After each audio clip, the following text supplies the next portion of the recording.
what I should say is that there will not be very much data science in that talk.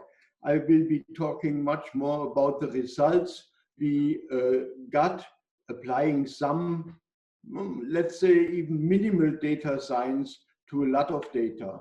And we were concerned with measuring how air quality is being measured in Chinese cities and of course also elsewhere with the AQI, with the air quality index, which is based on the level of 6 atmospheric pollutants.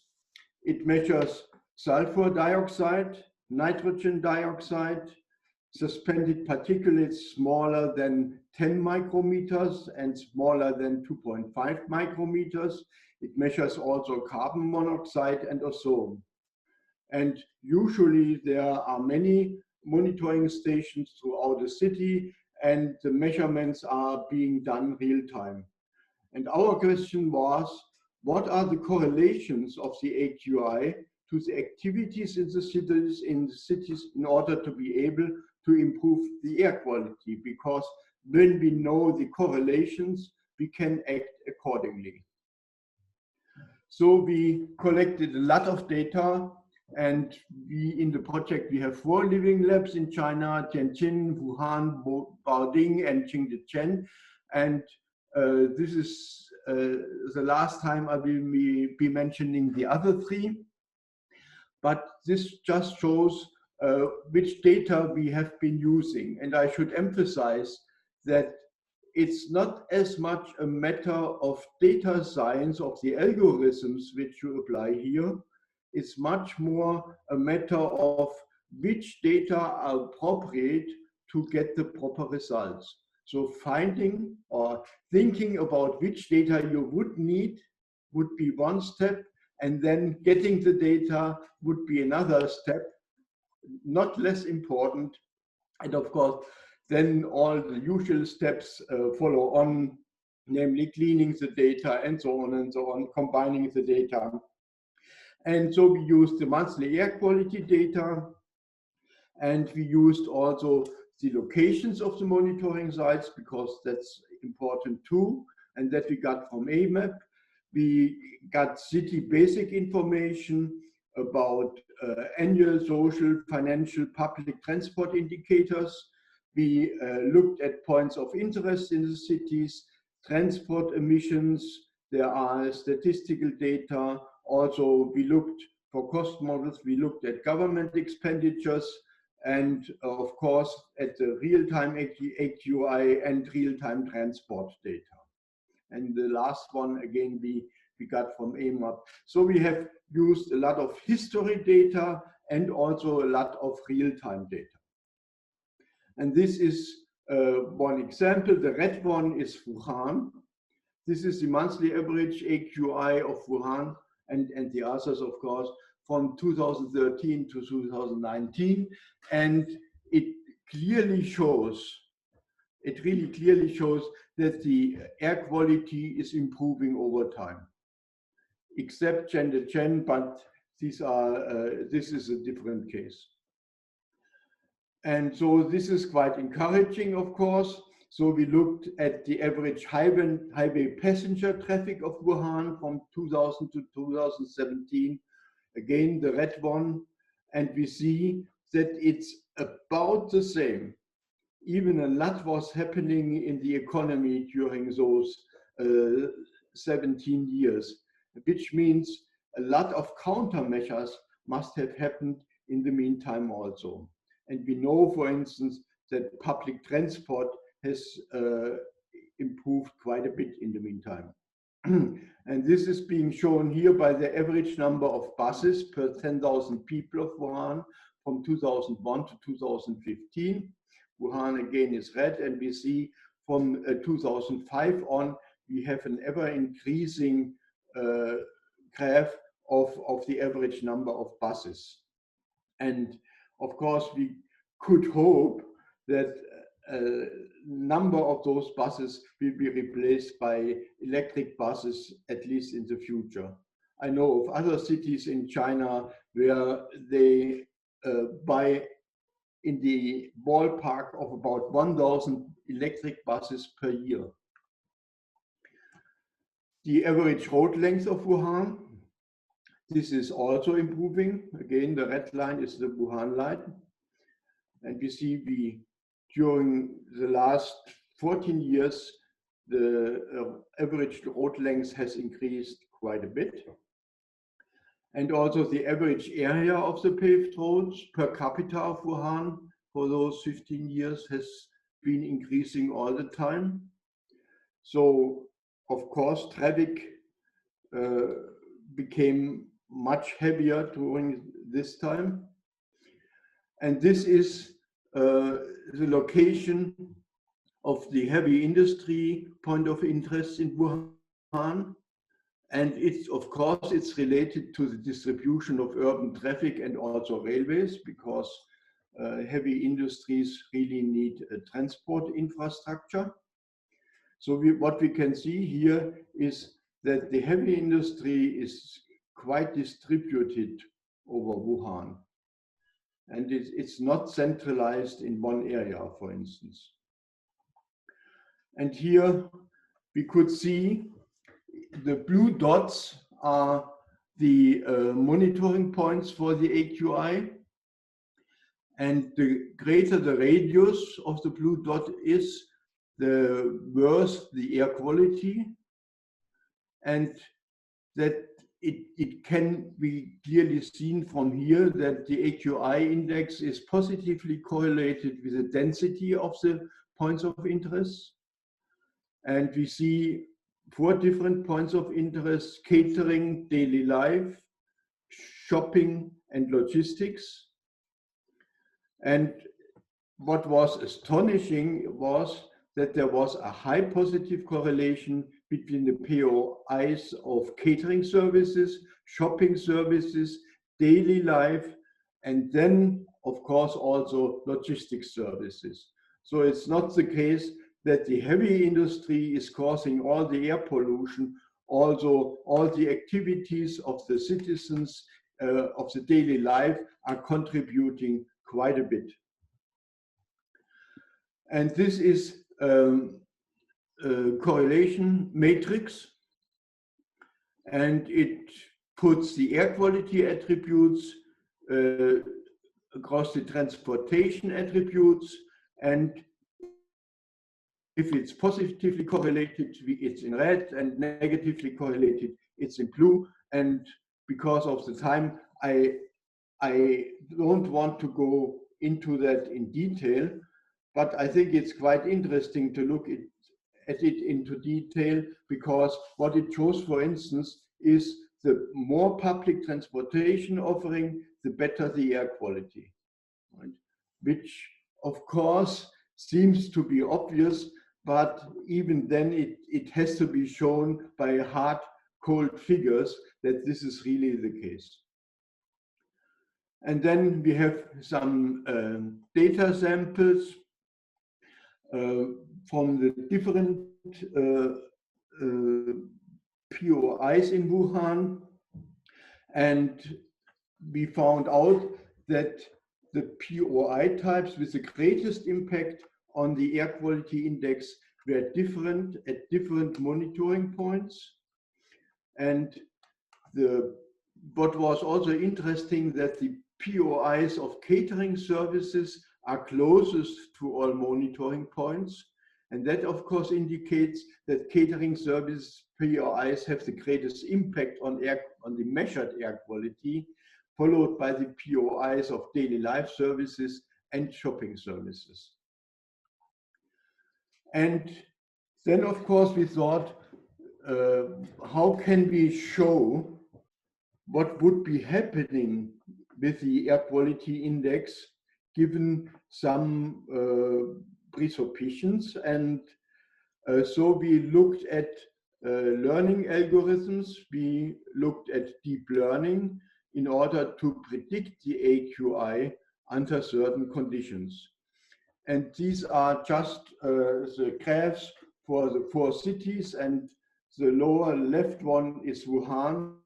And if you compare the predicted values with the true values, predicted values are red and the true values are blue, you can see that the prediction is quite satisfactory for also for Wuhan and also for Tianjin, Baoding and Jingdezhen. Jingdezhen is fine, but Baoding is a special case. So we have also a tool now based on the past data, which can predict, given some new conditions, for instance, how the AQI would change in the future. For instance, if you would predict or if you would buy more electrical buses, then you could see what the effect of that would be. So the conclusions are now we can detect correlations of the air quality index and transportation, heavy industry, and the activities of people. We can predict the AQI given some assumptions, of course, and therefore we can also predict the effect of measures in respect to transportation, industry, or catering services in a city, which affects the AQI and which may lead to evidence-based decisions for those measures. So that was my very brief presentation on the results of our work in this project. And now I would like to turn the floor over to Edna. Please, Edna. Should I switch to the first slide? Yes. Okay, here it is. Please. Thank you very much, Professor Herzog. Welcome to our COC community of communities. We believe that there is a lot of potential in the digital technology to improve our lives in cities. And one of the key success factors to make people happier in cities, in neighborhoods, in buildings, is to engage them in the planning processes, in the decision-making processes, because we believe that people support what they help create.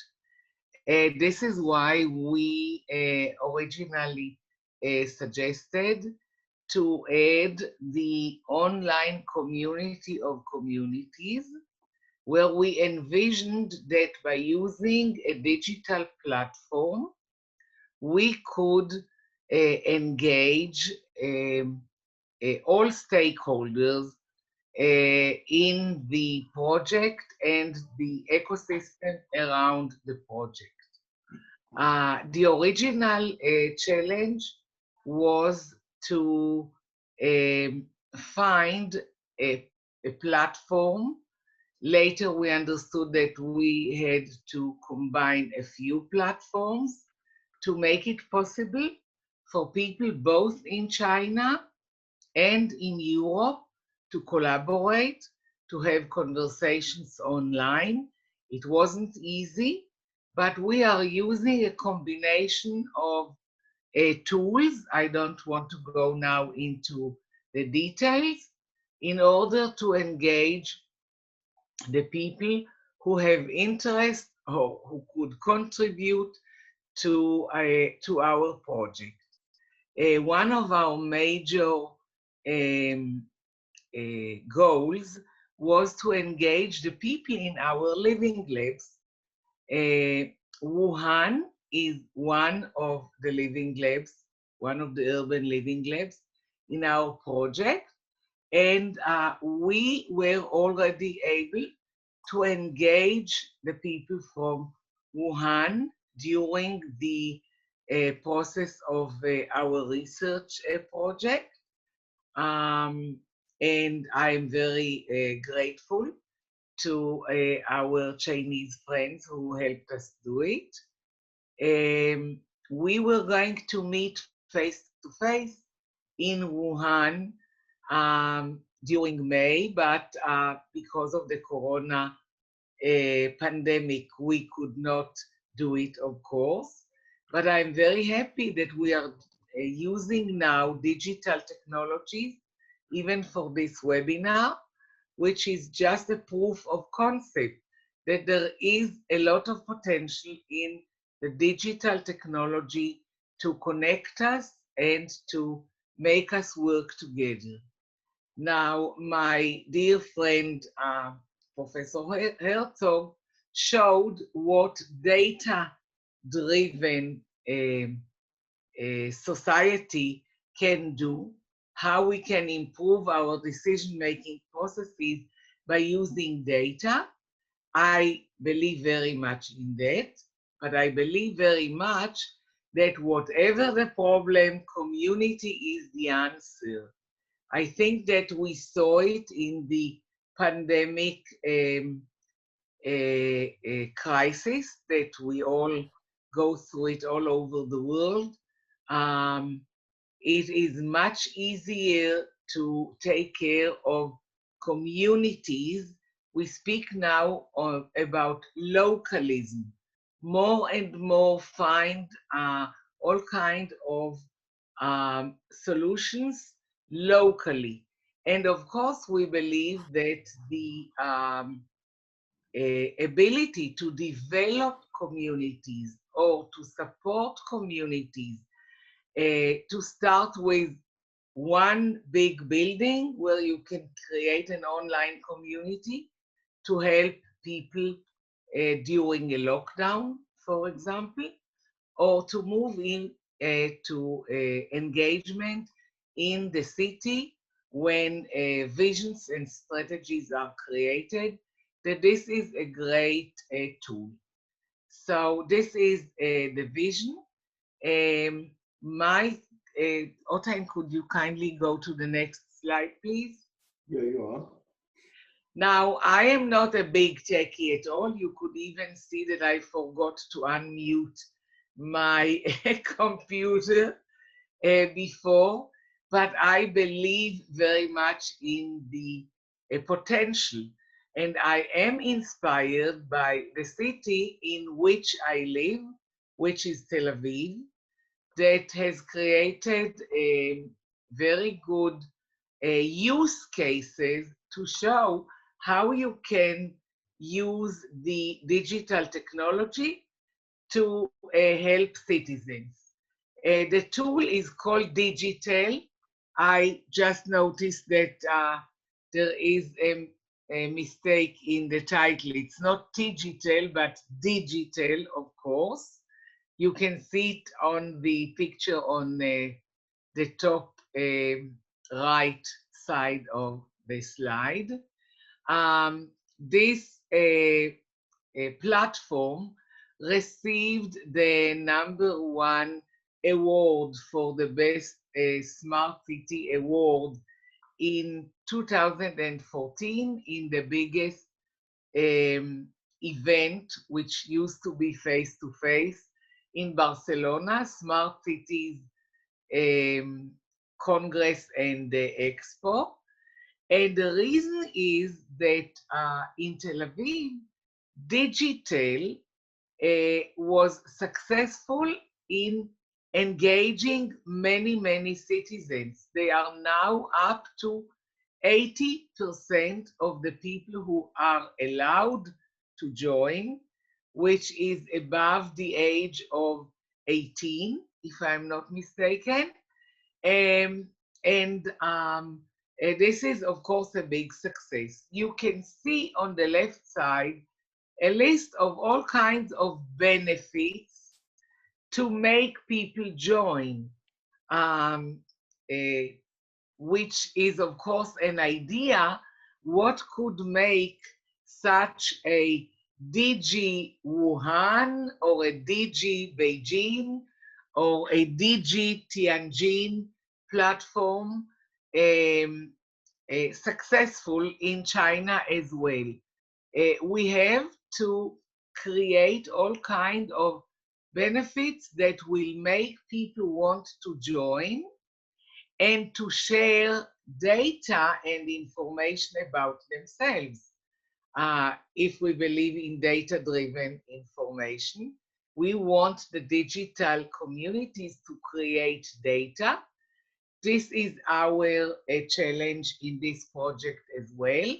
The idea is that in addition to the data that Professor Herzog is already collecting with his colleague Professor Tao from Tunjin University, they are already collecting historic data and current data from different sources to show the benefit of why it is important for decision-making processes.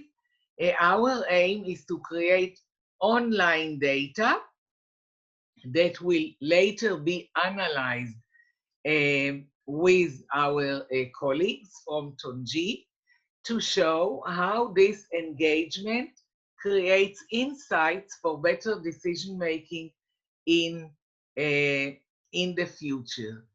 We are quite successful in engaging all partners from the project, both Chinese and Europeans, using WeChat. WeChat is, of course, a Chinese platform, but I am happy to say that both our Chinese and European partners engaged in using WeChat. We are less successful in using another platform that we are experimenting with, which is Discourse. We do use it successfully when we create a face-to-face event and we collaborate, even remotely, as we did in Wuhan, for example, in the summer school, when we logged in, and our experts from the Israel Smart Cities Institute became a part of the summer school. But of course, we hoped very much that with the face-to-face meetings in the urban living labs, we could create more insights to be uploaded on the platform. This, of course, did not happen. So this is going to be, as you will see in the next slide. Otime, please. So here it is. The big challenge, our main challenge, is the challenge that Tel Aviv had. How to attract all stakeholders to join the COC platform and become active users. Now, we have not implemented the experience of Tel Aviv of creating benefits to make people want to join us. But maybe today, in our joint conversation with such a nice group of experts from China, you can give us some ideas of what type of benefits we can offer the people in Wuhan, students in Wuhan, experts in Wuhan, decision makers in Wuhan. What kind of benefits could we offer to attract them to our online community when face-to-face is impossible so far? So I want to thank you very much in advance for supporting us. You can contribute to our COC using the Discourse platform in Chinese as well, because this is the big advantage of the Discourse platform that we are using. And our Chinese colleagues can, of course, share later the information how to do that. There is an ability to translate on Discourse from English to Chinese and from Chinese to English. So I would like to thank you in advance for all the good ideas you are going to share with us later. Thank you. This is it. Thank you. Thank you so much, Professor Herzog and Adnan, to give us a presentation about your tasks and also the kind of the latest research results. And now we can have some questions or comments from the audience and experts. If you have comments and also questions regarding on this presentation, please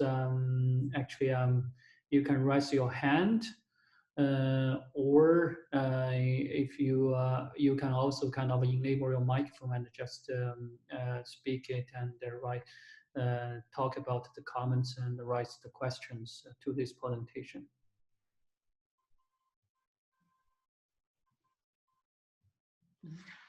Is there anyone as a questions or comments regarding on this presentation?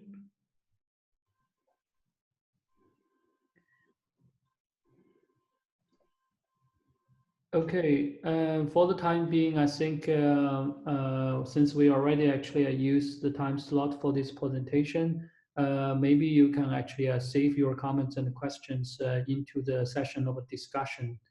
Now we can move to the next presentation, which is talk about the methods for the social cost and benefit analysis to support urban planning and governance, which is addressed by Ricardo Enni and from Insinova. Ricardo, I think you can share your screen and to show your presentation. Yeah. I'll hand it to the floor to you. Yeah, thank you. Many thanks, Juan. I try to share.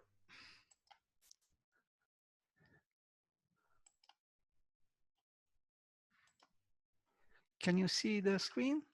No, we cannot see the screen. Not I think yet. you have to click the sharing. Yeah.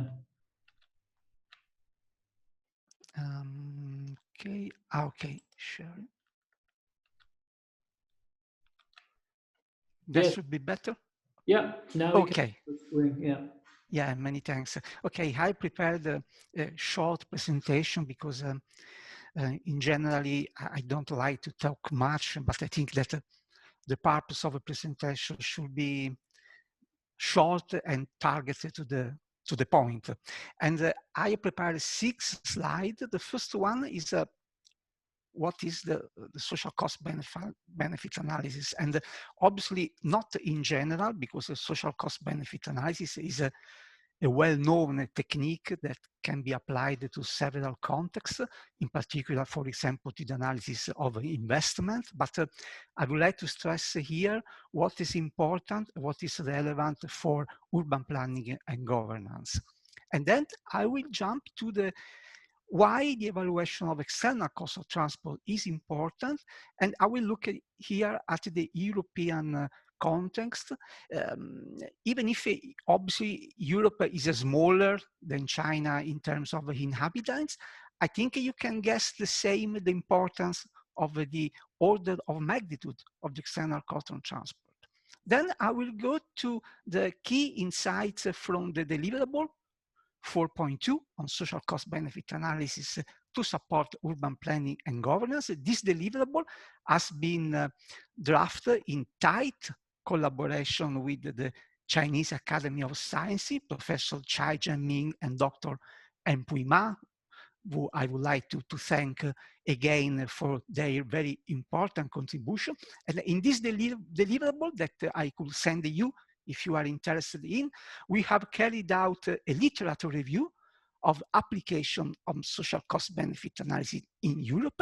And also we have discussed some examples of externalities in China and in Europe. In particular, we have looking at the Zhong and Li's quantitative assessment of negative externalities in Beijing, which was a report in 2014. And we have compared the results with the Roman case studies on the assessment of congestion, looking at differences and potential overlapping and cross-fertilization issues. And then I jump to the possible topic for the joint discussion and validation of the conclusion with the expert. Coming to what is social cost benefit analysis in urbanization. Social cost benefit analysis can be applied to evaluate all the impact caused by an urban development project, both urban renewal or expansion. And in principle, the social cost benefit analysis must include not only or not just the financial component of the urbanization planning, for example, investment cost or taxes and profit, etc., but also the societal effect. For example, air pollution or land take, land consumption, which are not usually based on market prices for their quantification. Therefore, the final aim of the analysis is to try to monetization of the impact, to try to quantify this impact in order to provide a scientific or quantitative evidence for policymakers. In such a case, for urban development developers and policymakers in general.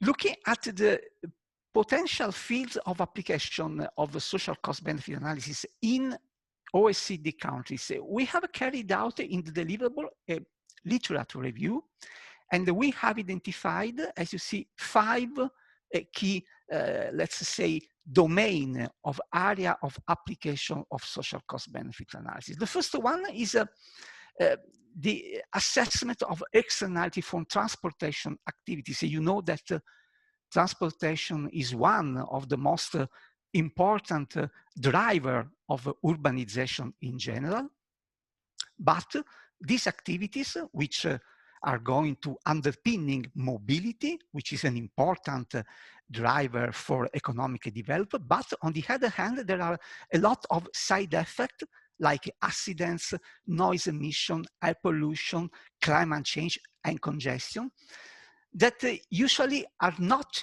included, are not well quantified in the policy setting at urban area.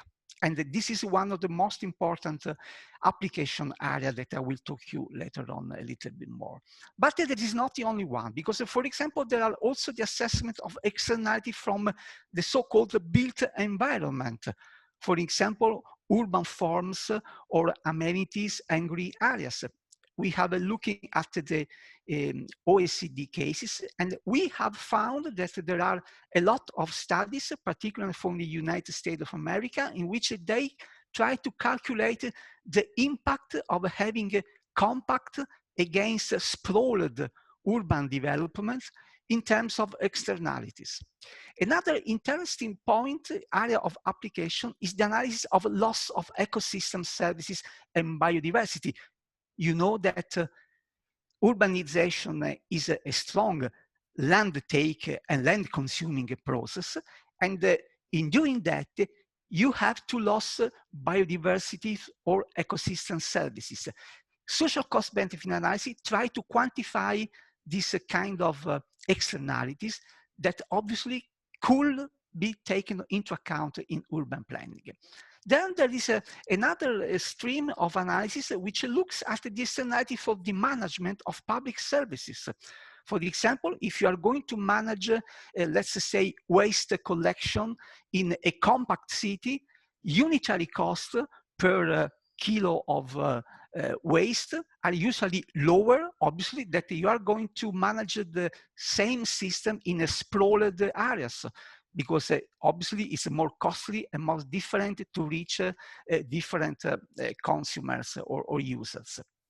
And then last but not least, the impact on quality of life. There have been studies in Europe in particular, which show that having a compact city can also improve the accessibility and the social relationships, rather than having a sprawled or dispersed cities. And the social cost benefit analysis try to quantify this type of effect.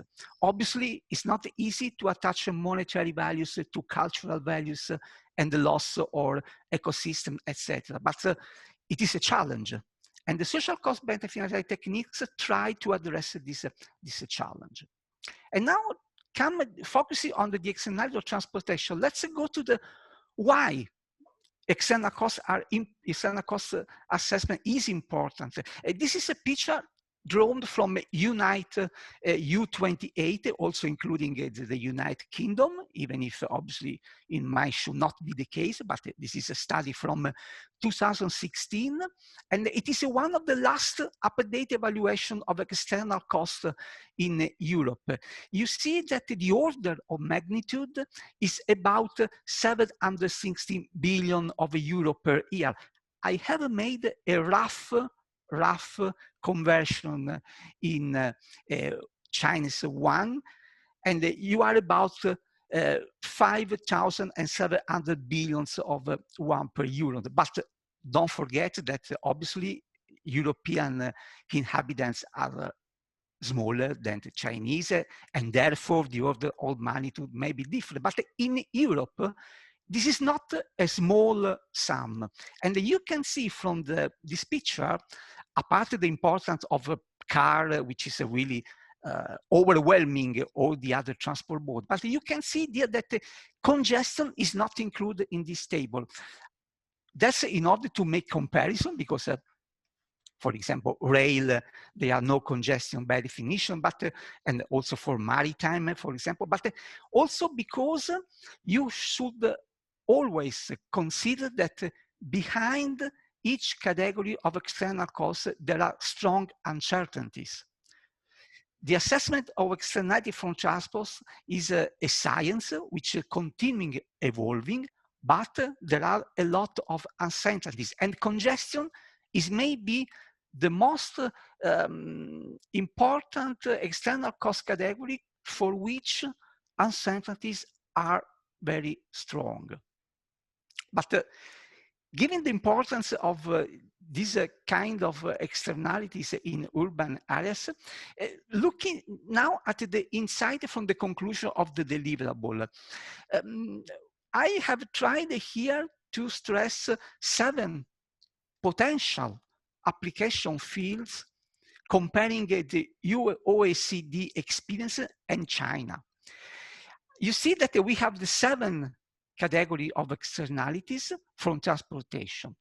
Air pollution, I think there is a lot of potential application because the European methodology for calculation of air pollution from the emission rates for the assessment of health impact on human being, I think it can be used also in the Chinese context. The same for accidents. There is a strong tradition in Europe in the assessment of external cost of accidents, from the assessment of material costs, the damages to vehicle, and also immaterial costs, for example, short lifetime or suffering and pains to the relatives. I have to say that probably accident is the external cost category of transportation for which the assessment is more strong. And therefore, I think that it could be very useful also for Chinese administrators or scientists or policymakers to look at this knowledge base. Noise is another external cost category for which there is a good tradition of assessment, even if I have to say that for noise, given that noise is basically a matter of a perception of noise as a human being, I think it's a little bit more uncertain than the other external cost category. Climate change is also important with our approach from damage against avoidance cost. And I think that there is a lot of discussion because for climate change, uncertainties are very strong. And then there is the cost to well to tank. It is the life cycle cost of a transport mode, for example, of a car. This is a very important, most important topic concerning electric cars, because you know that electric vehicles are at the forefront for the next transition to sustainability, and this is correct.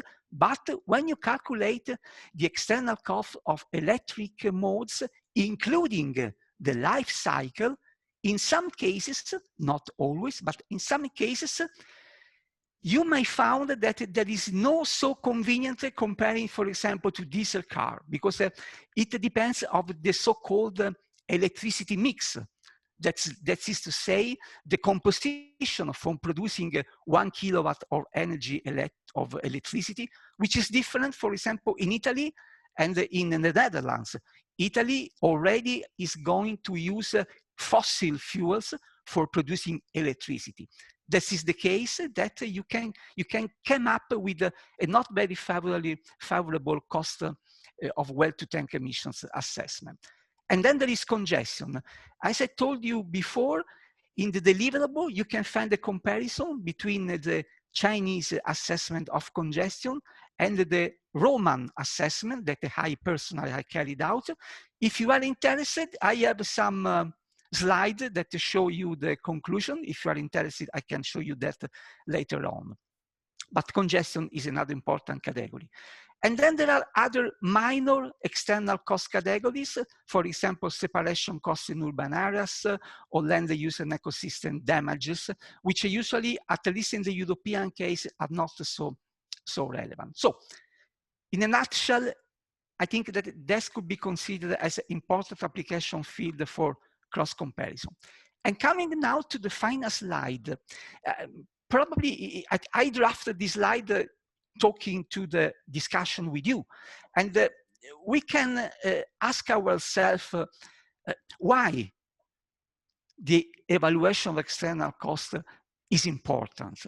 I think that looking at the European experience, the assessment of external cost has been important in the sense of giving policymakers evidence and a sort of scientific or quantification basis for shaping sustainable urban policies. I give you two examples. For example, if you want to manage traffic banning, and you have to decide which is the vehicle that I have to ban for entering in the city center. That could be a diesel 6, that could be a gasoline Euro 3 or Euro 4. The assessment of external costs may help you in deciding on the evidence base which type of vehicles should not enter in the city center and why. Another example is the restriction and access policies.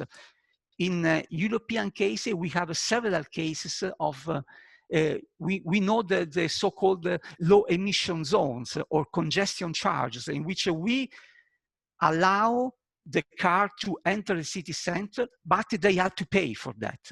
So which is the scientific basis for making vehicle pay for entering the city center?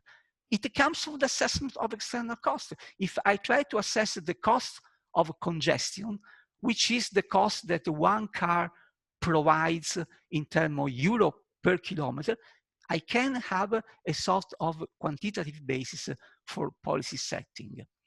The other topic that could be important to discuss with you is which is the most interesting or potential external cost categories in terms of application in Chinese urban areas constants. That could be accident or congestion or air pollution. And then last but not least, which type of data collection will be more problematic in China and why? I think that given that we have a basket of potential application of the social cost benefit analysis, which is important, okay? Which will be the most appropriate one in terms of data collection or political problems, let's say. So I think that this is the possible template for discussion with you, but obviously it's only my personal understanding, and I am open to your different feedback on that.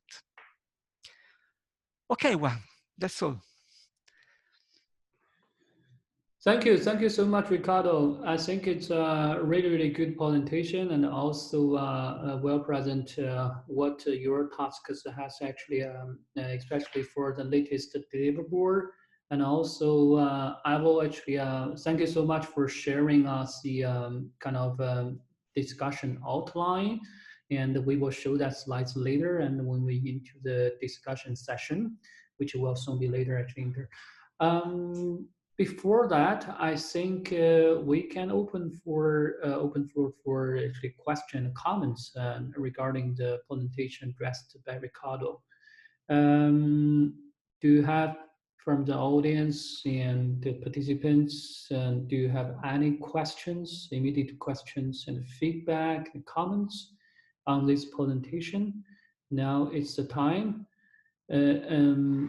It doesn't matter if you wanted to speak in Chinese, I can translate, or the other colleagues can help you to translate it into English if you want to ask a question in Chinese. Can I ask a question? Yes, please, please. Hi, it's Rodrigo Martin from Brussels. How are you? Hello, really nice to see you. Hello. Hi. Hey, nice to see you. Nice to see you all. Yeah. Well, hello to everybody from Europe, China, and thanks to this virtual setting, I could join for once one of your meetings. Thank you very much for inviting me. I have a question about these externalities. You were talking about ecological and other kind of problems that can come without a good governance. Did you think about the impact on cultural heritage if there is not a good governance? Because for many cities, cultural heritage is one of the big richnesses, and now we are talking a lot about cultural tourism for the recovery of the crisis. And without the governance of urban planning, there can be a lot of destruction of this richness. We started this project in Dresden, where we could see how to recover a very rich heritage.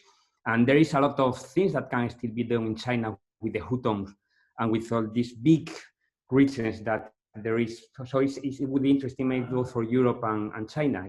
That's my question. Thank you. Thank you so much, Rodrigo. And I think Ricardo, do you want to answer this question?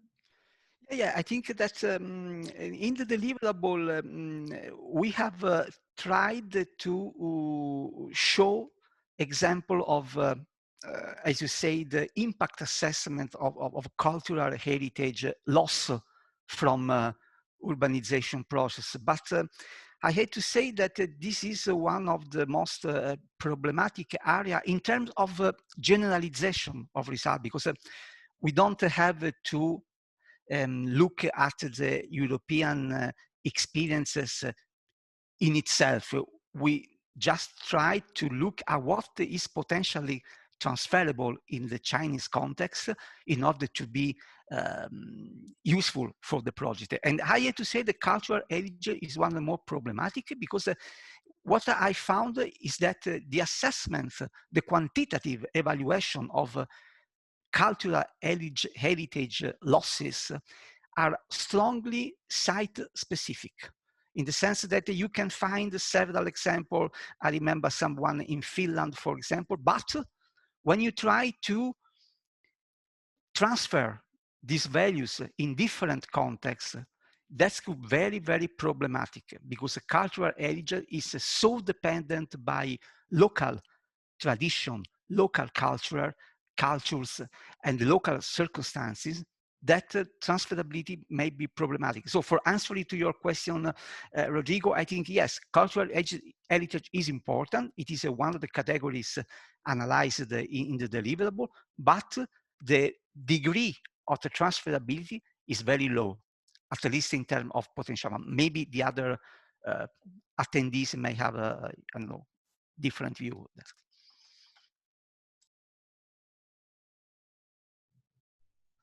Thank you, Ricardo.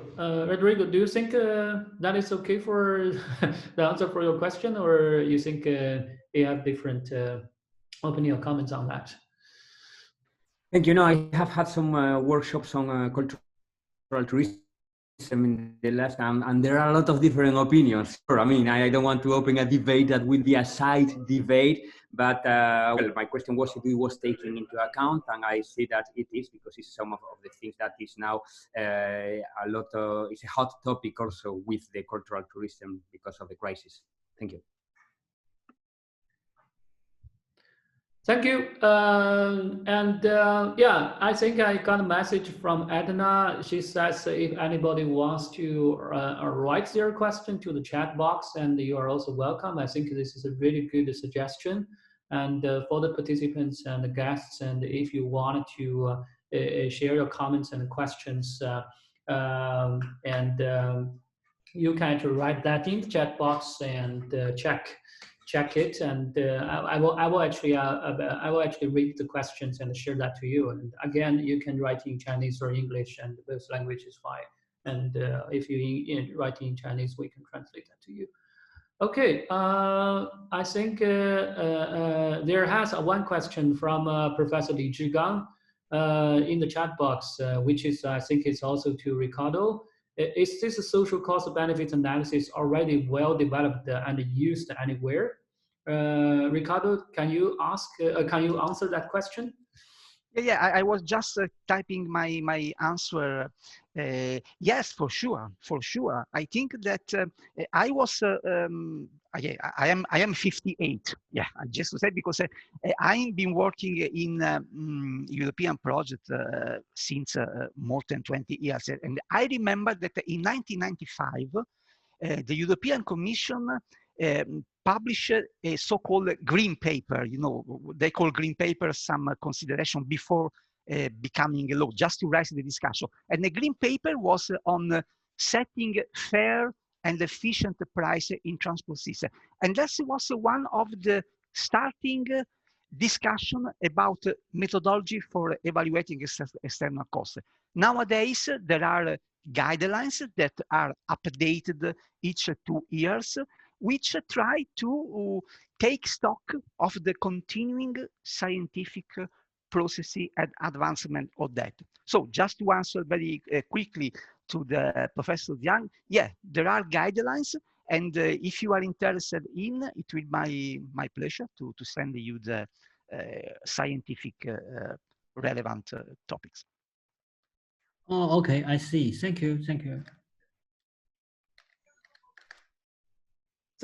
Yeah, I think there has another question from Dr. Zhang, and yeah, Dr. Zhang, you can ask the question. Yeah.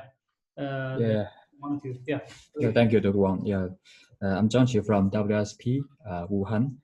Can I ask a question for Ricardo, Dr. Ricardo? Yeah, for sure. Yes. Yeah. Talking about the research, I really appreciate the research you've done so far, and focusing on how to quantify the social impact on the different activities in urban planning and governance. My question goes to the China context. Have you considered the obvious differences between different scale of Chinese cities in China? Because China is a large city. Maybe this method is important in a metropolitan area in Shenzhen, but in comparison, if we look at Jingdezhen or smaller scale of the city, maybe this policy is not that important. So have you considered the domestic variance between different cities in China in your applying your findings in China context? Thank you.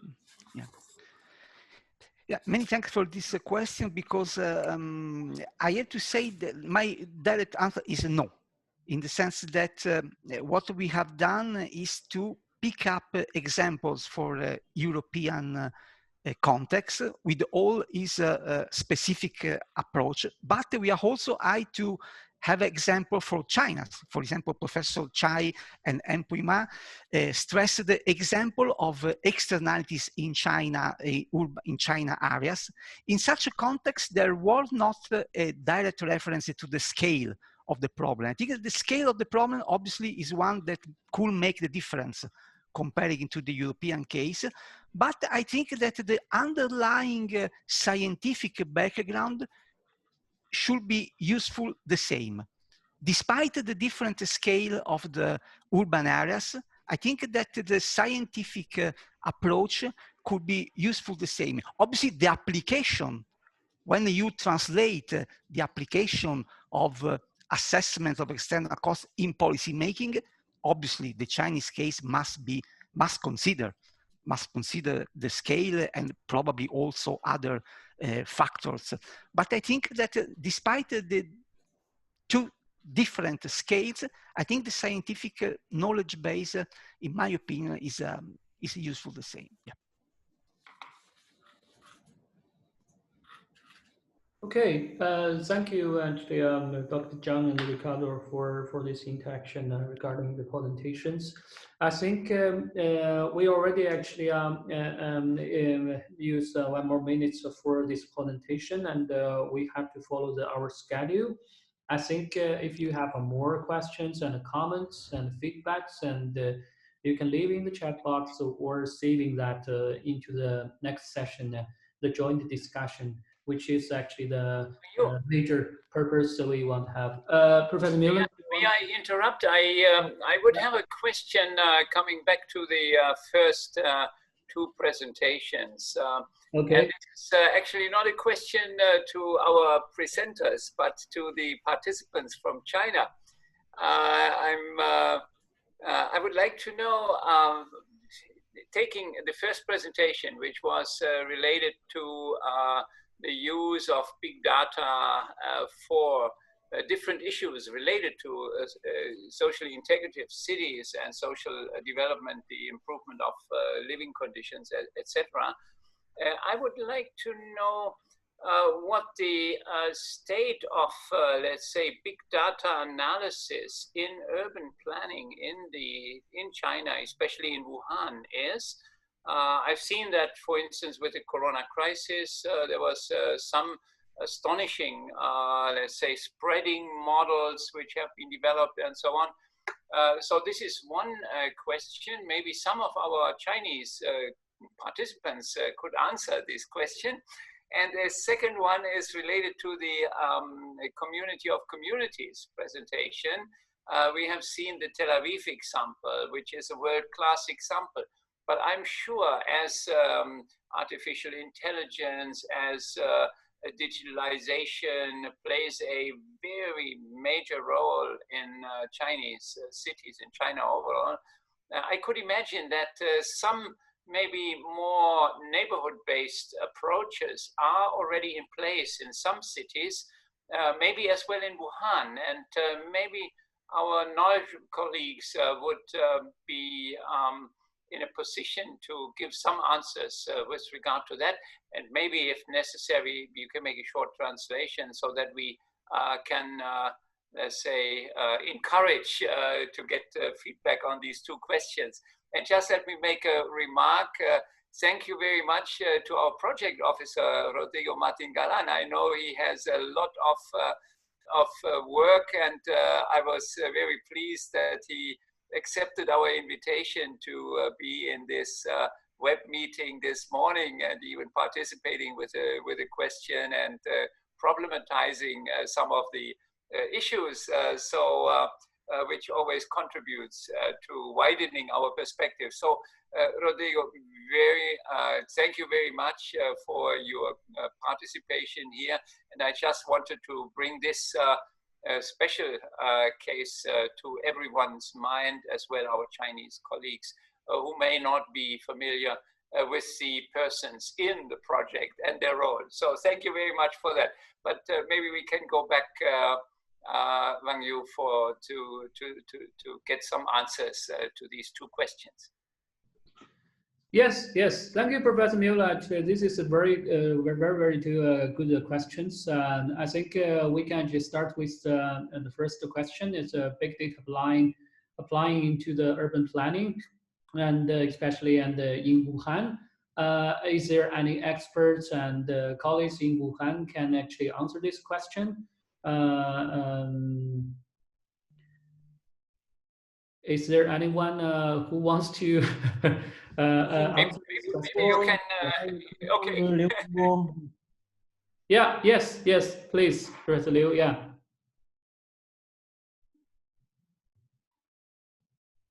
Hello? 没开，静音了。 Okay, sorry, I just gotta mute my iPad. And thanks for the experts who have providing the good examples about the application of big data and also the brilliant thought of COC. I also have two comments on the above topic. The first one is about the big data planning to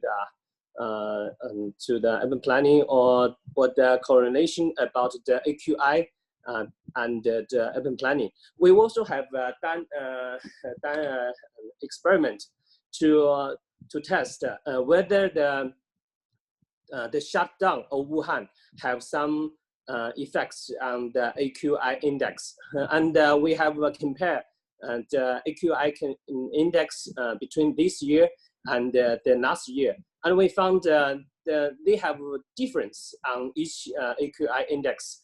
For example, maybe the some of the index of the AQI just have not declined, and some of them and just keep the same routine, and some of them just declined. So not all the index in AQI are keeping increase. Some of are decreased. So this is one of our findings. I think we are also working on that issue. This is my comment. Is the first this is my first comment. And secondly, I would like to have some comment on the COC of ADNA. I think we also during the whole period of the shutdown in the coronavirus 19 situation, the local government and also maybe all of the China, we have an app in the WeChat app, and we call it a micro program, and everyone can use WeChat to log in on that system, and you can join your local online community, and the government and the local I think local staff will share the information about COVID-19 issues. Also, you have just mentioned maybe the restoration, maybe the reopen, maybe the shutdown of some streets. They have all the information, and after you just mentioned this idea, I just log in on our online community, just as you say COC, and they also provide some like the volunteer events, just some barbery or some barbecue or some community parties. They just organize that. I think Wuhan have some practice on that. If you want to have more investigating on that, I think you come here and to experience that. Yeah, this is my comments. Yeah, thank you all. Thank you so much, Dr. Lulingbo. I think it's much appreciated. Actually, already addressed the questions asked by Professor Miller. Is there any colleagues and experts from Wuhan wants to actually give more comments and answers to those two questions? I think Professor Zhigang Li can have some more insightful comments. Yeah. Professor Li, maybe I will put my comments later. Okay. Yeah. Thank you. Okay. Yeah. I think we can actually continue the discussion in our joint discussion session. Like I introduced before, I would like to invite my colleague Anthony from Eurocities to be the host of this joint discussion. Together with me, I will actually help Anthony to translate the questions if that question or comment is in Chinese. And if some experts wants to speak in Chinese, and also I will help them to translate it into English. Anthony, I think I can hand over to you to actually host this joint discussion. In the meantime, I will share my screen again to actually to showing a few slides, which is actually Ricardo already showed at the end of his presentation. Yeah, thank you. Anthony? Fantastic. Hi. So the first thing we were going to do was run through some of these questions. So we'd like to know about the Chinese context and what's useful for our Chinese partners. So to begin with, you can see the question there on the screen, right? So why is the evaluation and monetization of external costs in transport important in Chinese urban areas? What's the utility of that in the Chinese context? And then given if it is important, then which types of transport policy are more important? So traffic banning, the pollution of vehicles, restriction of access policies. What would be the concern in China about how you would like to utilize this scheme, this mode of evaluation, if indeed it is useful to you? So anyone is welcome to answer the question. Maybe we can start with from Wuhan University, Professor Li Xingang. Are you there? And is that something that you might have an idea about? Or if not, yes. Yes, so thanks for your questions. So do you mean just focus on this slide to comment, or should I comment, put comments for all the presentations? Yeah, you can put comments about all the presentations, not only for this, but apparently I think these two presentations has their interlinks, and they are all talk about at least the presentation from Professor Herzog, and talk about the transportation and the air quality using big data, and also the social cost benefit analysis into the transportations. And I think those two are actually connected. Yeah, please, Professor. Yeah, these three presentations are quite linked, and I think very much featured by quantitative analysis or somehow mixed research methods. I think these are very much the advantages of this project, and it's actually quite timely and important for not just China planning, but also the healthy development or sustainable future for Chinese cities. So I very appreciate the efforts of the team to make a very important contribution in this line. Firstly, as to the air quality research, I think Professor, sorry, I look for Heather, Professor Heather presented in details somehow a comparative analysis of examining AQ, so-called AQI, using big data across 4 or 5 Chinese cities, and then focus on Wuhan to try to understand or to figure out the impactive factors which linked to air quality of the city. I think the research design is quite good. Of course, there are some challenges in terms of the data accessibility. As we see, the data covers transportation, air quality, economy, built environment, and so on. But some data is collected like once per hour, some is once per year. So there are kind of differentiation in terms of the, maybe I could say, the scale of the data. Basically, I agree with the findings that there are the findings of these studies is quite it's okay. It's right.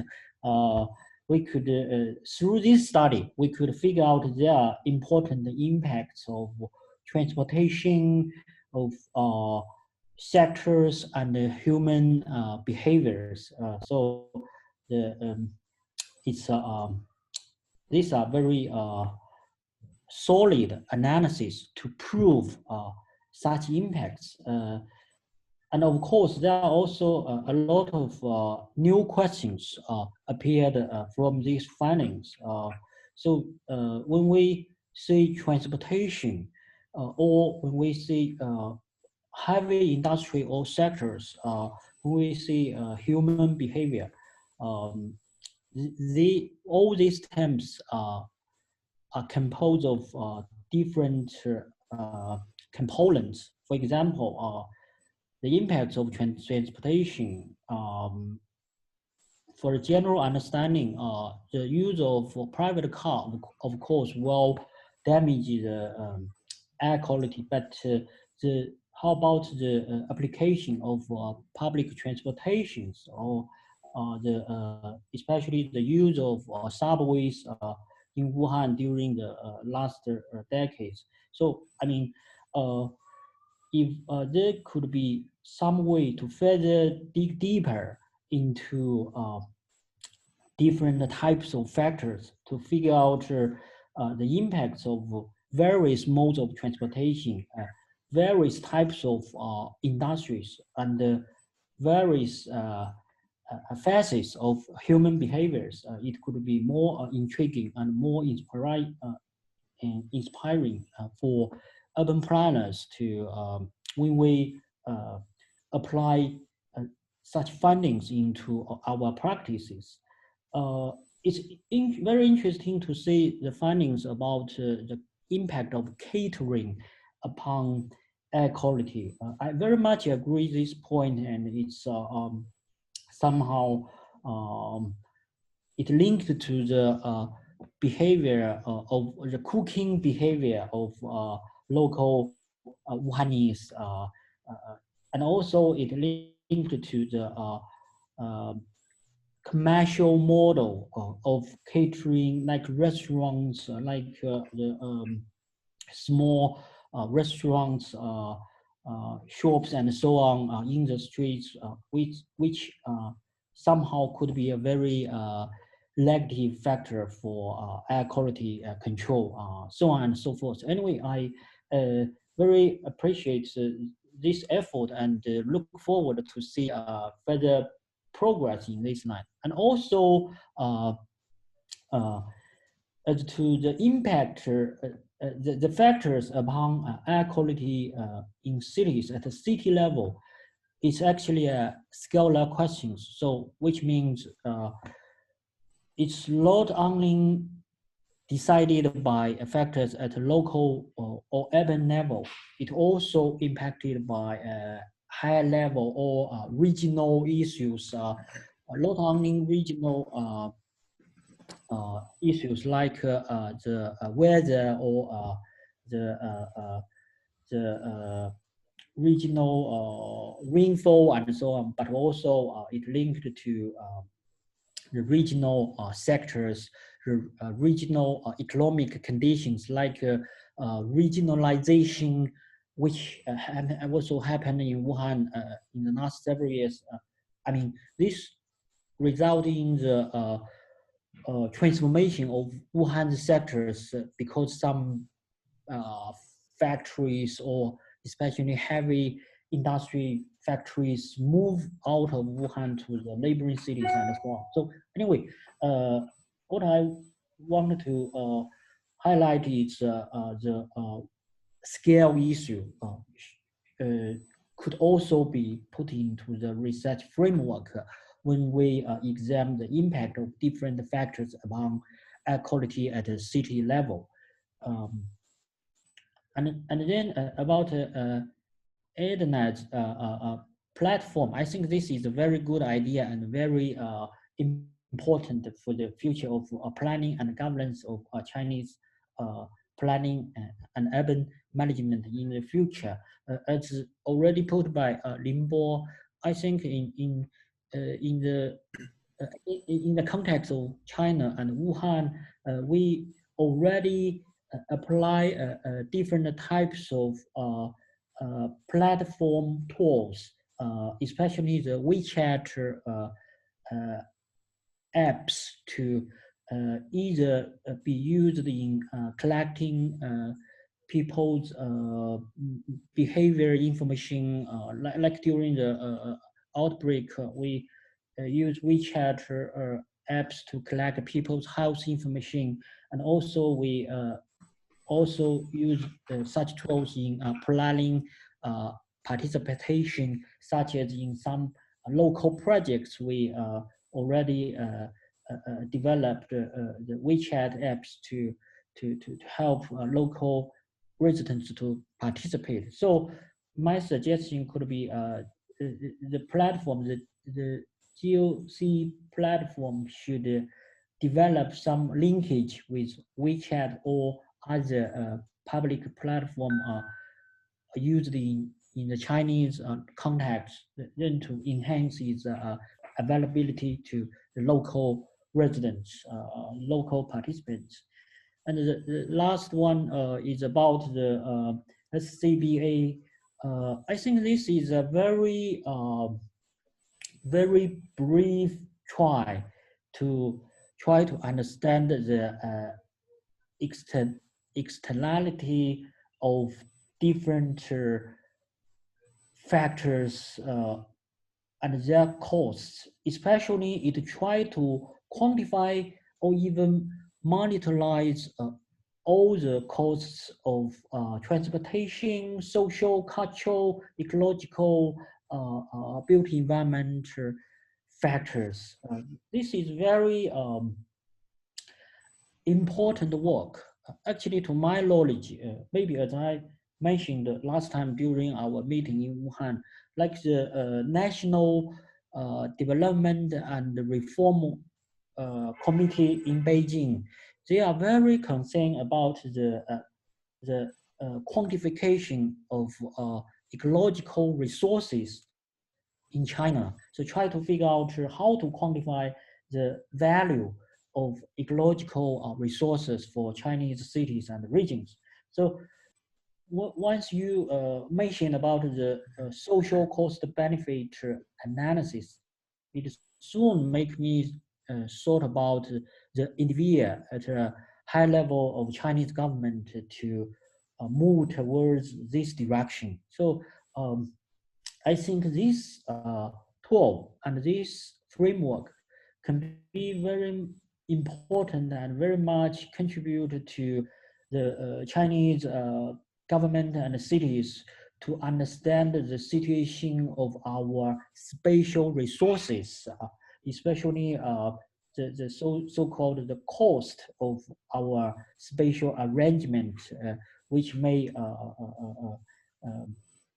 be quantified. So, but of course, it's a very challenging issue because to my understanding, to my very limited understanding, the social cost, as we already discussed during the question session, the social cultural factors, their quantification is very disputed issues and very much easy to be to brought about debates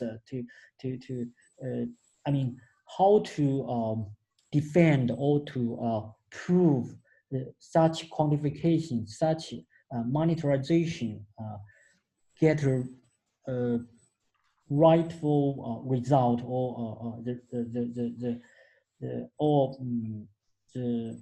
to prove the study is solid. I think this is somehow very challenging issues because people may have different understanding culturally and socially upon built environment, upon the so-called social value and so on. And also, all the factors are quite strongly connected. The transportation, the built environment, the pollution, the congestion are all interconnected issues and interconnected factors. So how to deal with such complexity could be the key challenge for us to develop this so-called SCBA. But of course, it deserves the effort. It's a good try to figure out how to do this. So as to this very detailed question about the external cost of transportation, to my limited knowledge, these both methods, both way of transport management have been applied in Chinese cities, like the management of traffic balance, like in of course, in China, the situation is not the same as either Singapore or London, but in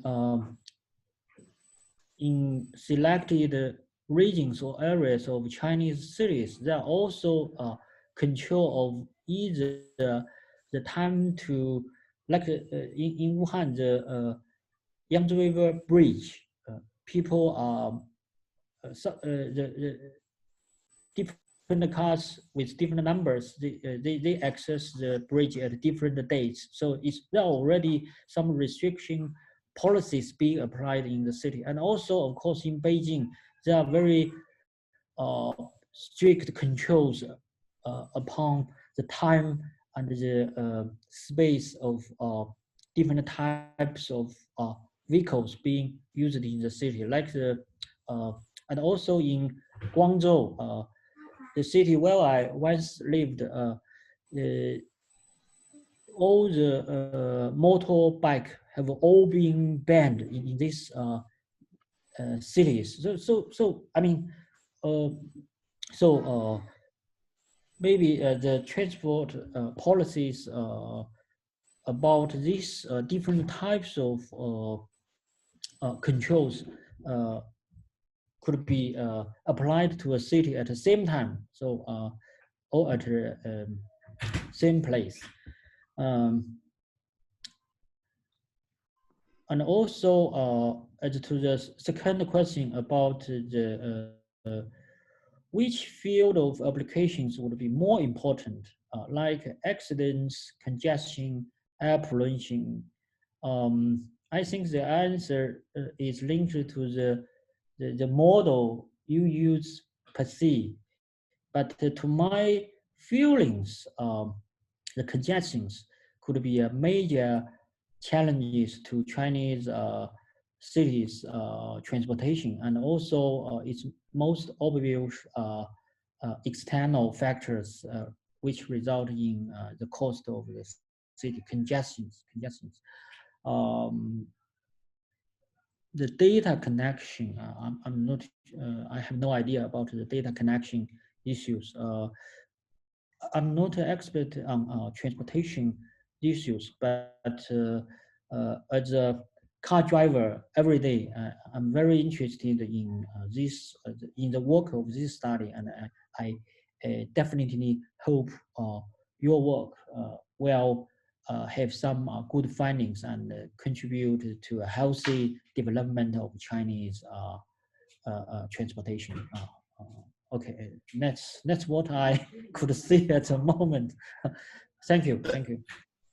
Thank you so much, Professor. Definitely really interesting to hear these great points, how wide-ranging the topic is, how interconnected, and how difficult it therefore makes it for us to define our progress in these areas. I do remember Ricardo in our webinar on the subject of social cost benefit analysis mentioned, because you talked about proof there, providing proof of this method. And I think that the conclusion from Ricardo at the previous webinar was that really it's not that you can prove that you have chosen the most relevant criteria, but that you can show what you've chosen, and you can sort of try to reach consensus around it. So excellent, thank you for that input. And I wonder if Professor Lingbo, did you want to address those three questions there as well, briefly, if Maybe I could answer before. That a few questions by Professor Li Jigang. Fantastic. Okay. Of course, during our presentation, I could show not everything we have done during the last almost 3 years. And we are currently completing a report on those results. And I will be happy to share that report with you once it will be completed. And there is much more detail in there. For instance, we look also at spillover effects of air pollution. So we take also regional effects into account, as well as climate effects. And I think that's very, very important. And what you mentioned last, that congestions really contribute to air pollution. Of course, this can be shown also by our results. And on the other hand, the outlook for the number of cars in China is still that the number will be growing in the future, and that not that many electrical cars will be sold. So it may get worse if no countermeasures are being taken. And here I'm just aware of one big project in Guangzhou where they really control the traffic real time. Because they use, for instance, in order to predict the traffic within the next 30 minutes or so, they use simulation, and then they can control the traffic and divert traffic so there will be no congestion. So there are additional measures which can be taken in order to improve traffic and avoid these very bad congestions you have in many Chinese cities and European cities, of course, also. But I will be happy to share the report with you once it will be completed. And I would be also happy to exchange some ideas with you and work also with data you may have and we don't have yet. And I'm looking forward to cooperation. Thank you very much. Thank you, Professor Heze.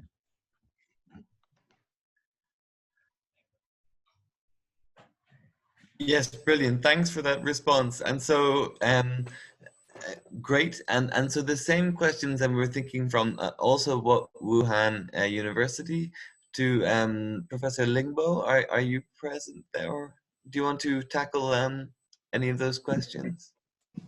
Yeah, sorry about just offline in some minutes. And I just asked Professor Wang Yu about a question. Yeah, I think I totally agree with Professor Jigang Li, and also I think we have I think we just have a dynamic situation. In one aspect, if we are limited our traffic and transportation system, because we are still in the process of faster or rapid urbanization, and we also put a lot of financial support in the national transportation system, and we also still want to connect more how about say about the west region cities to the east regions. So I think from general scale, I think the traffic construction will still in construction for a long while. I think because we are still have a large unbalanced situation in the economic growth along the countryside, and also I think I think the external cost is very important for us to think about how we deal with the traffic issues. And I also noticed there are many literatures are still working on that, and we also have some related papers to think about how the traffic can affect the health situation about the residents. And we totally agree. We also, I think last year we also have some cooperation with maybe the team of young girl. They just have some investigation about the how the people are acting in the streets, and how the traffic strategy can affect the human behaviors in Wuhan. I think that would help us, and hope the local government to notice. We should to lower the traffic, the reliance or the traffic system, heavy traffic system. We should develop maybe the pedestrian system or the bicycle system. We also call it the green way. I think yes, you're right. I think the local government realize about the external cost of about the traffic thing, and the other thing I would like to share is, as I have said, not only in the general or national scale of the country's urbanization process, also I think in the city level, we also have some expansion. If you come to Wuhan, you can see we also are constructing new cities in the east of Wuhan, and we also have to. I think we have to do more traffic system and to attract more young people to there, and we also have to make public transportation system to carry many people from inner city to the new city via the subway system, such about that. And I think the cost maybe should be evaluated both on the economic way, and also we should on the social cost way. I think it's a very complicated. I think, yeah, okay. Sorry, I can't say the third program. I think it's not a complete sentence on my screen. Which type of data collection would be more problematic in China, and why? Okay, it's okay. I think the data collection, I think if you use the online data, I think it will be okay. But if you want more detailed data, such like the mobile phone data, you can have some. Maybe you can cooperate with a local company. Like as I know, there is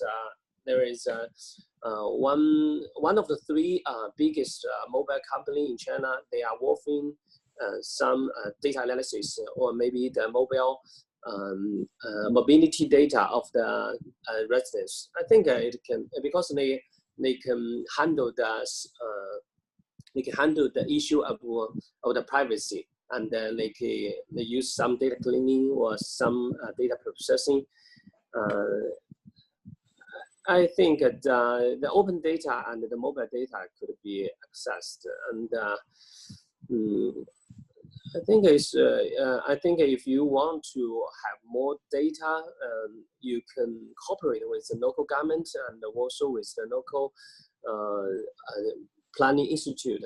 As I know, in the Wuhan Transportation Planning Institute, they have offering many cooperation. They have many cooperation with maybe the city, Beijing City Lab, one of the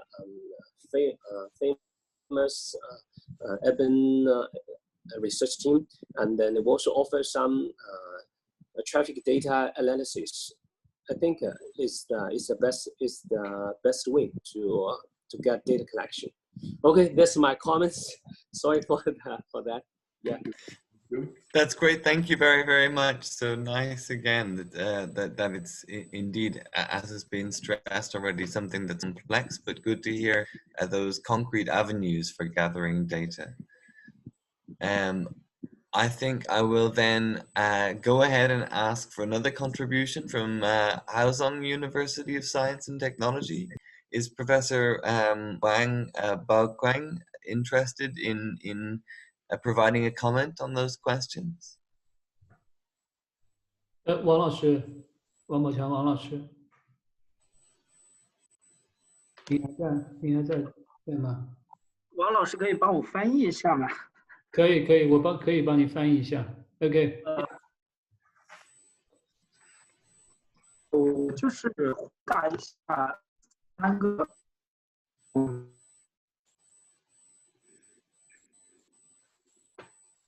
王老师，您好像那边我听不太清楚您说什么。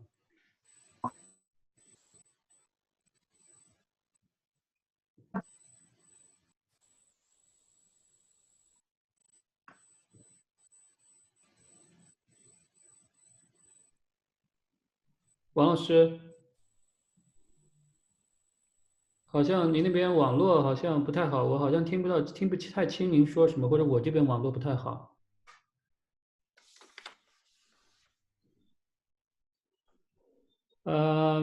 For those actually, because we have some difficulty to connect actually with Professor Wang, maybe there has a little bit of overload of the internet. Maybe for the participants who are not speak, you can mute your microphone and also actually close your camera. Maybe we can share some kind of internet kind of speed and distribute with Professor Wang for his conversation and comments. Yes, well, I can certainly stop my video for the moment, and maybe shall we see if he finds it easier to connect, and in the meantime, go ahead to another person. Does that sound a good way to go? Yes, I think I got a message from Professor Wang, and he will write his comments in the chat box. Yeah. Okay, fantastic. Yeah, then great. you can move on. That's no problem. Yeah, thank you. Perfect. And so then maybe we can move ahead and ask for comments if the China Central Normal University, from the Wuhan Land Use and Spatial Planning Research Center, is Zhang Qi there? Would he like to respond to these questions? Yes, I'm here. Thank you. Yeah. Thank you for your introduction. For question 1, why the evaluation of external cost of transport would be important in Chinese urban area? I really appreciate the research I've done so far. Let me open my screen.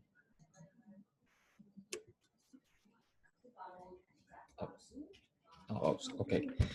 But when I look at questions, I get a little bit confused by the questions. If we look at which type of transport policy would be more important, so maybe we can make it more precise, like important in what? So maybe I would say this question a little bit general, which is hard for us who are not professionals in transportations to answer. From my point of view, I think other than these 2 options mentioned in the questions, I think since I've lived in Hong Kong for 7 years, I also think there are some fiscal and tax, the market tools to impose on the external cost of transport. Like what they did is to improve the tax on the owning of the private cars, and also the registration phase, as well as the parking phase in some public space, to increase their expenditure of the users, the drivers owning private cars. I think this is also a very effective tools in controlling the external cost of the transport in terms of the air pollution and congestions in the city like Hong Kong and also Shenzhen, some compact cities in China. So this is my comments on question 1. And I also want to go to question 3, which is the data connection. I think for the data mentioned in your study, I think the connection of medical cost, immaterial costs, as well as the pains of the accidents are problematic. As medical costs are the business of medical authorities, especially you want to calculate the medical cost of the accidents is quite challenging so far for the authorities or for the researchers to get access to the data, rather than we get some online open data from the transportation authorities. Thus, this kind of data collection will be complicated. Others like the pains are also difficult to connect because it is a very subjective data. No need to mention to quantify the pains in a precise way. Another data that would be difficult to connect is the congestion, since they are very difficult to be standardized and calculated given the significant typological variations exist among the different stakeholders and also at different scales. I think, yes, so far that's all my comments on the questions in the joint discussion part. Thank you, Dr. Wang. Magnificent. Thank you very much for that contribution. And indeed, as you point out, some of these data come from very different institutions, and it can be hard, as you said, to mix and match them. So interesting to hear about that context in China. Thank you. You can correct me if I'm mistaken, but I think that we now have a moment to throw open a question to the floor, or should we wrap things up? I think we can, since we have the other participants, and I think we can open floor for the other comments and from our participants, and both from Europe and also from Wuhan. And also I'm waiting for the comments from Professor Wang and from Foundry University of Science and Technology. Once he finishes writing, and I will, if that is in Chinese, I will translate it and to everybody. Yeah, please. That fantastic. And so, and if people are already having to leave now, I think, I'm sure you mentioned this at the beginning, but this session is being recorded and we will put the recording online. So if you have to go now, you'll still have an opportunity to see the rest of the discussion, even if you can't participate directly. And also to remember that when we put the recording online, we'll be happy to remove anyone who does not want to be represented in that way. So do please just let us know if you'd like to be removed. So indeed, let's throw it open to the floor. If there's anyone here who feels like they could contribute an answer to these questions, or who has a question of their own, either for our presenters or for our Wuhan stakeholders or members of the Chinese representation, please go ahead and just either raise your hand, write the question in the chat, or you could unmute yourself as well. So we'd love to hear some questions from other people to anyone that has spoken or is participating today.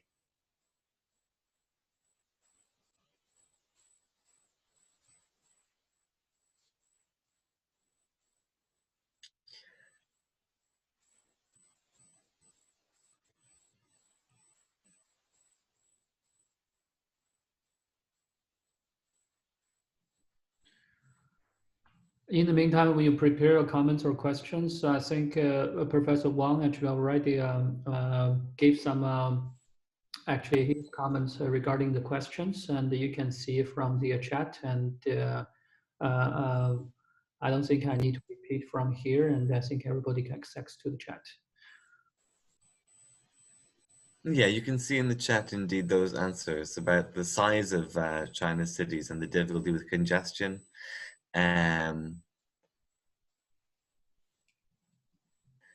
Maybe I can go ahead and ask while we wait to see if anyone wants to enter a question. We'll just leave a little bit of time, and in the meantime, I can ask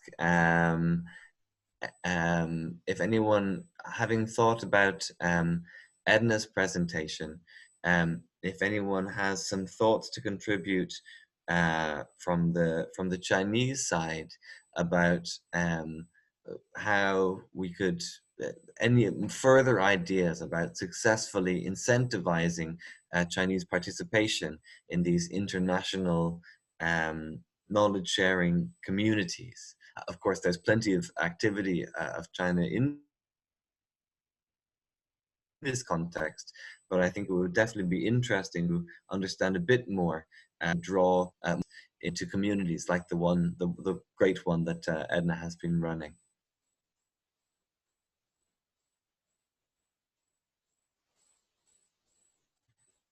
Do any of our Wuhan stakeholders or university professors have an input from the Chinese perspective on this this question of incentivizing Chinese participation in online communities of this kind?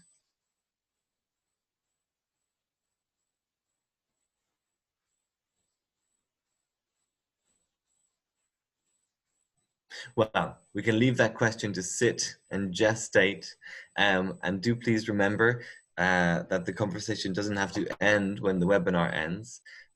You have the contact details of the project and of some of the individuals involved. You can always get in contact with us, and we'd love to continue further.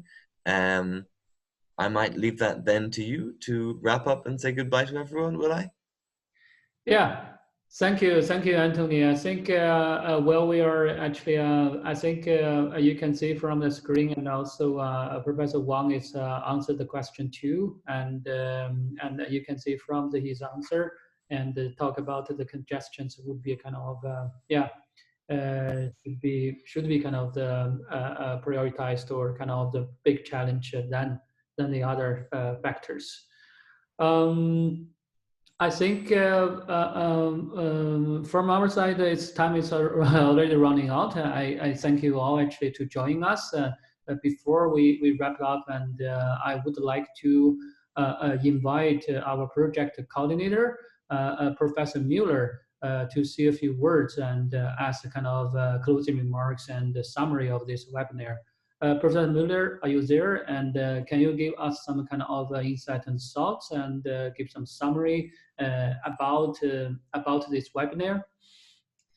Yes, thank you very much to both of you as moderators for guiding us through a very interesting discussion. But actually, just to think about the background, this is part of our Urban Living Lab activities in the project. And as many of you know, we had done quite interesting first Urban Living Lab activities last year in Chengdu, in Tianjin. We started in Wuhan with a lot of discussions last November, and then COVID-19 came. And of course, this changed the whole setup and the whole process which we had planned to do. And I can see now that we can achieve a lot through this kind of communication. It's much more flexible. It is much easier to make it theme-oriented, to have a specific group in a very flexible way to discuss certain issues. And I think this is maybe even a chance to develop an approach for online support to Urban Living Lab activities, which as an add-on, the project could come up, and as Work Package 5 is dealing with the Urban Living Lab activities, Wang Yu and Anthony and Nikolaus from EuroCities and so on, you're all involved in that. Maybe after the whole series, and this was the first try only, after the whole series of activities in this regard, we could put down the experience. We could develop some kind of a guideline or some process, some recommendations. And I think we will have the chance next year to discuss this in a policy roundtable in the European Commission as well, not only in our final conference, but as well in the European policy roundtable, so that we could make an extra contribution to how to organize urban living lab activities, not only on site, but as well with online support. So we have seen we are in a process of learning by doing. Many things worked great today already. And of course, this is a good chance to have more bilateral dissemination, discussions, actions especially. So I would like to see, let's say, more concrete action then between our Wuhan stakeholders and project members to take the ideas which we exchanged today further. So with this, thank you very much to the organizers, the moderators, the presenters, the discussant, all participants for giving us a very interesting morning. And as I said already, I indicated with this COVID-19 crisis, we usually see crisis as a problem, but I think we can use it as well as an opportunity for developing new paths, and I think we're on a good way in that. So with this, thank you very much again, indeed, and all the best for the new and the further Urban Living Lab activities. Thank you very much. Thank you so much, Professor Miller, to give a very warm kind of closing remark. Marx, indeed, actually, your suggestion is very, very good. I think this is actually back to our this entire project. This is the kind of a mutual learning process, in my understanding. It's not only we actually general knowledge and transfer to China. It's also actually we learn from China the fast urbanization we can learn, and also actually set up our inputs to the further development in Europe in the relevant actually issues. Thank you so much for joining us. Before we leaving, I actually think about we can do something fun. Maybe I can invite you to actually turn on your camera. I can actually snap a snap of this kind of from my screen, and I can send you of this our kind of let's see the digital joint photo in a way. Thank you so much. Please turn on your photo, turn on your camera if you access. You can access the camera of your device, and we can actually wave our hand and say goodbye to each other while I'm a snap of this from my screen. Okay, yeah. Just give a minute. Yeah, I just trying to find my snap button. Okay, thank you. Yeah. Goodbye. Goodbye. Yeah. Bye. Goodbye. Bye. Thank you. Bye. Bye, Yeah. Thanks, everyone. Thank you so much for joining us, and we're looking forward to see you again in our next kind of webinar regarding the our project and with stakeholders of a living lab. Yeah. Thank you for joining us, and enjoy the weekend. Thank you. Bye. You too. Goodbye. Bye. Thank you. Thank you. Bye. Thank you. Bye.